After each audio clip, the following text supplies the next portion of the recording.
Recently, a man that I know was going off to a public event where a Muslim was going to speak. And he asked me, he says, "Bill, what kind of question should I ask?" Now, this is a question that I've been asked before, so I thought I would tell you about how I ask questions of Muslims at public events. Now, you can use this same technique to ask a Muslim at a private social episode, such as meeting a Muslim at work. But the way it goes like this, particularly in a public event, what you want to try to do is to educate the audience. It's not probable that you're going to ask a question of a Muslim which is so shocking that he falls apart or just looks terrible in front of the audience. So we want to ask a question that will educate the audience. This means to say something about Islam and ask a question about it. Now, you may say, well, I don't know enough about Islam. What you want to do is to ask a question about Muhammad, not about Islam. And the other thing is, you do not want to bring up the Quran unless you're pretty skilled at it, or that just refer to it in an oblique fashion.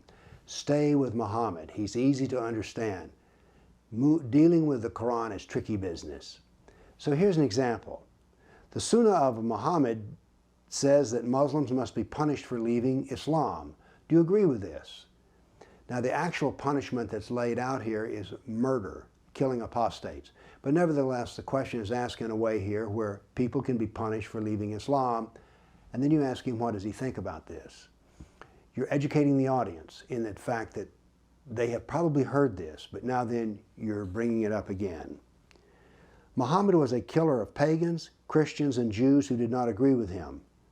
Do you agree with his example? You've educated the audience into the fact that Muhammad was a Jew killer, a Kafir killer, a Christian killer. So, you've done an educational thing, and you've asked a difficult question.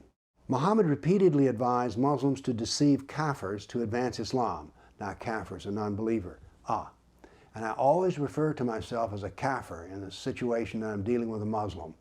Kafir is their secret dirty word, and I like for them to know that I know what the dirty word is. Sort of puts them on notice. Muhammad repeatedly advised Muslims to deceive Kafirs to advance Islam. The Quran has over 90 verses that say that Muhammad is the perfect example for Muslims to follow. Do you follow the perfect example of Muhammad?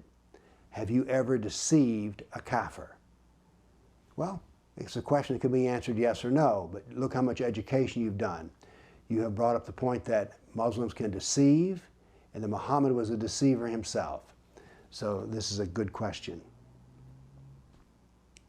Both the Quran, the Sunnah of Muhammad, and the Sharia law of all schools say that the husband can beat his wife. Do you ever beat your wife?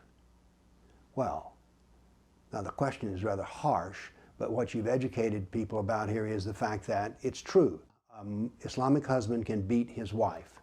So there the question just kind of hangs in midair. And then, let's see, one more. Sharia law says that it must rule over the Kafirs, the non-Muslims. Do you agree with this? Again, we're educating about the fact that Sharia law rules all people, and then see how the Muslim responds to this question. So the next time you want to ask a question to a Muslim, bring up a point of Islamic doctrine that involves Muhammad, and then ask the question about that.